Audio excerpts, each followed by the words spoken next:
Everyone, আসসালামু আলাইকুম। আমি অনন্যা রহমান রিঙ্কু নিউড স্পেস থেকে চলে আসলাম। তো সবাই কেমন আছেন? আশা করি সবাই সুস্থ আছেন, ভালো আছেন। হঠাৎ করে একটা ভিডিও দেখলাম, সবাই ভিডিও করতেছে আর অপু বিশ্বাস হেলে দুলে নাচতেছে ছেলেকে নিয়ে, তাও সাকিব খানের গানে। আমি তো পুরো অবাক। হঠাৎ করে সে সাকিব খানের পটানোর জন্য লেগে পড়ে নামছে। আপনারা খেয়াল করছেন? সবাই বলেন যে বুবলি পরকীয়ার রানী।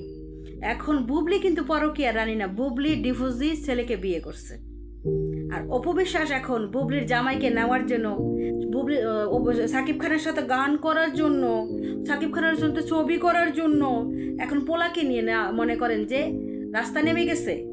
পোলাটা মানসিক অসুস্থ, আর পোলা দেখেই বোঝা যায়। কারণ এত বড় পোলা পান মনে করেন যে এমন কিছু নাই যে বুঝে না। কিন্তু তার ছেলেকে যদি বলে ক, কই বলে, যদি বলে খ, খই বলে, কিন্তু তাছাড়া বাড়তি কোনো কথা বলে না। তার বোঝাই যায় ছেলেটা মানসিক রোগী। তা সেই ছেলেটাকে এরকম পাবলিক সিটিতে আইনা নিয়ে নাইচা গায়া এই মহিলারকে এগুলো ঠিক হইতেছে? ছেলেটাকে কিভাবে ছোট করতেছে একজন মা হয়ে। কেন তোর কি এটা করা ইম্পর্টেন্ট?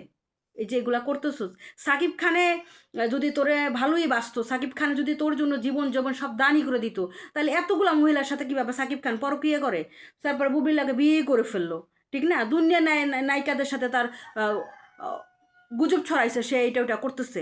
সে লুচ্চা খান, সবাই এটা জানে। তো তোরে যে ভালোবাসে না, তোরে যে সে চায় না, তুই বুঝোস না? তুই ইনকাম করতে পারতেছিস, তুই একটা ভালো পজিশনে আছে, তুই ভালো থাক না বোন। তোর দরকার কি সাকিব খানের মতো লুচ্চার লগে পিছে পিছে ঘুরা? আমি তো ব্যাপারটা বুঝলাম না, কি কারণে তুই ঘুরতেছস? সাকিব খানই লাগবে?